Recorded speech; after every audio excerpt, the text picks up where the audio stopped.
I'm Josh Hines. I'm reading from chapter 11 of the Heroes of Exile. This chapter is called Hello.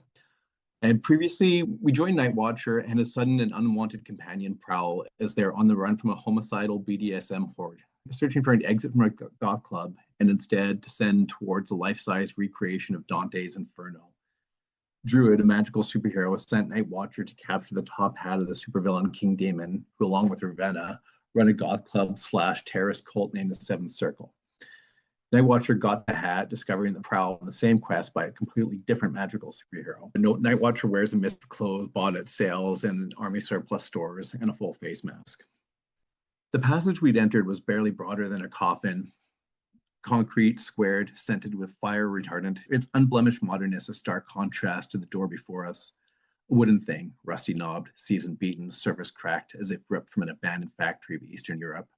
The sign nailed on it announced, in a blocky font, First Circle, Limbo, Staff Entrance. Abandon all hope and shit.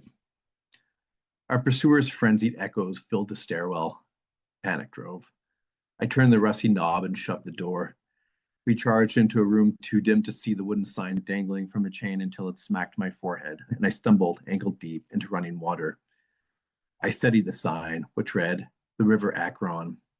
The river was a bottom-lit creek, landscaped into a stone floor, tracing a circular stone room and originating from a nearby statue, carved into the upper wall of a downward-facing, bug-eyed, beak-nosed, grimacing, water-retching human head.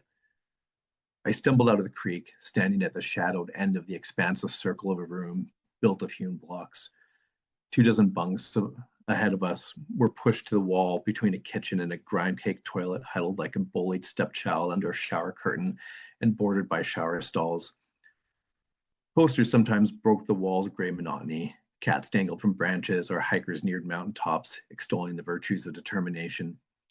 Residents, men and women, cooked, read on bunks, reclined on couches by a wall-mounted TV, or played board games at long tables at the room center. They saw us burst in, but none spoke or moved. It seemed like the section of hell saved for roommates who don't do chores. How do we get out of here? I shouted at the nearest person, a heavy man wearing a bath towel, perched on a wobbling plastic chair and trimming his toenails into an ashtray. He pursed his lips.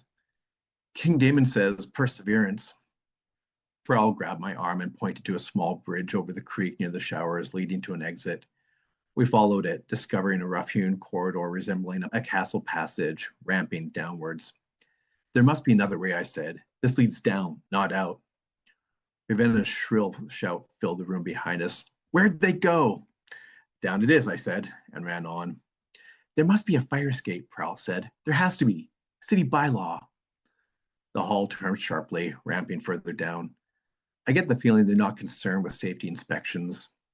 We descended a candlelit passage until the floor leveled, leading to 2 doors.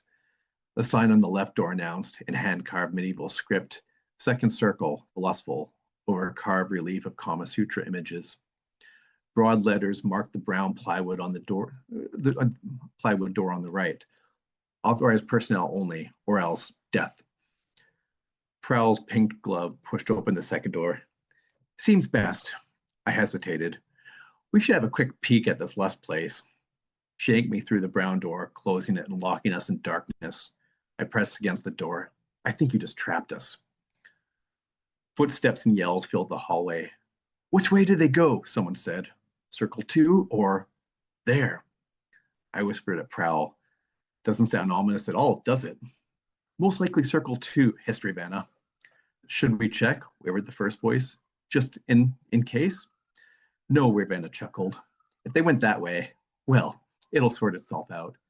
But just in case, you stay here and call if you hear any screams. Don't go in there, no matter what. The door crashed, the hoots and war cries muffling. Prowl whispered, Looks like we're safe. Safe? I shook my head invisibly. Did you not hear? Their whisper was distant. This leads somewhere. I don't think it's... Any other options? Her voice grew further. I tiptoed, following a wall into a passage. My feet kicked small, hard, floor-strewn objects. Prowl called back. I wonder where this goes. To our certain demise? I brailed around a corner where I produced my Zippo and a meager flame. The floor was strewn with garbage and animal bones. The corridor had vanished into flickering folds of night. So you call yourself Prowl? Yep, she squeaked, turning, smiling. Prowl training. Name yourself for the heroics you want, not the heroics you have, I always say. If I call myself Prowl or Pickpockets, that's all I'll ever be. What's your name? Night Watcher. Just Night Watcher. Ah, she resumed her journey. Sounds passive. Right, I snapped, kicking a femur-shaped steak bone. Prowl's way better. A name that says you don't so much fight crime as get restraining orders from it. She stopped and I bumped into her. She shook her head and started forward again. To me? I pushed down an emerging guilt. So who is this Whisper guy? Spirit Whisper. Never heard of him. Oh, good, she said, facing forward. Me neither. But he knows all these famous people. You still have the hat? I held it up but waited, making her face me. So this guy you just met sent you to steal King Daemon's hat, and if you were successful, you'd get certified. Yes, Prowl said. Well, if I tell you something, promise not to make fun of me? Nope. She approached me. He didn't tell me to steal the hat. He said to challenge King Daemon to a fight. But Daemon's scary, so I went through the front door and snuck into his room. Pressing question, how'd you get in without ID? She shrugged. Easy, just wink and touch the bouncer's shoulders.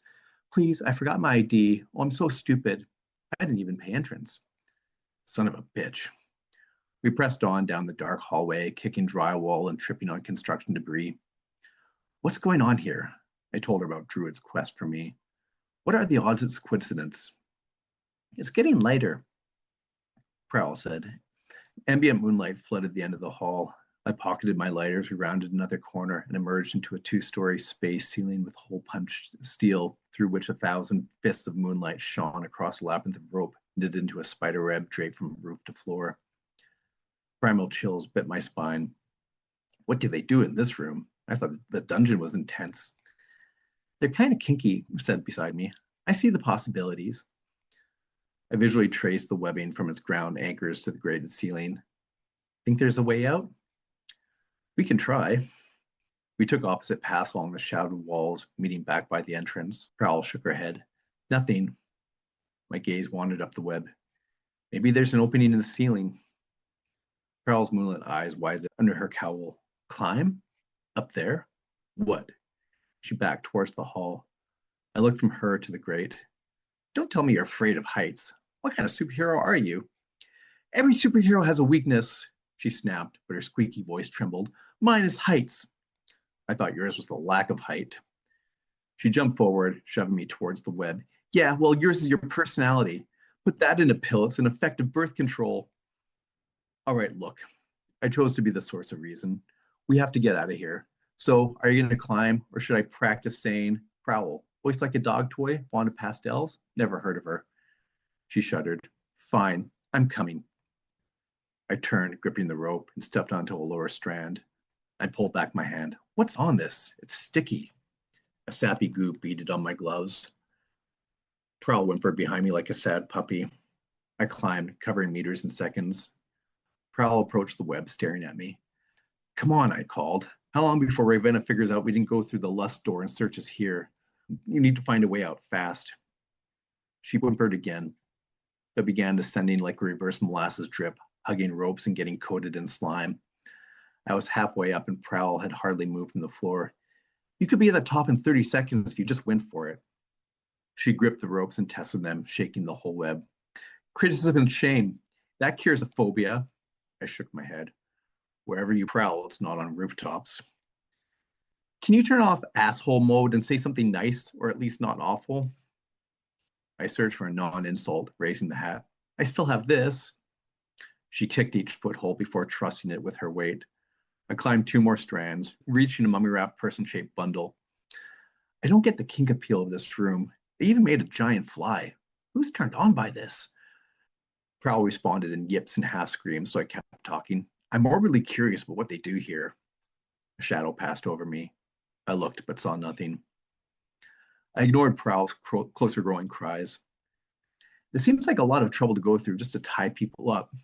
She was a body's length below me. I poked my finger into the fly, which felt and squelched like pudding. The bundle was capped with what appeared through the webbing like a human head.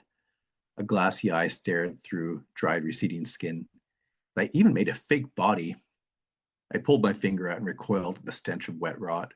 Wait, Prowl, this is fucked up. I think the body's real. Prowl tugged at my pant leg. She was spread flat on the rope, her eyes filling her mask holes, her mouth gaping and pointing above me. The moonlight was again blocked. I stiffened and forced my gaze upward.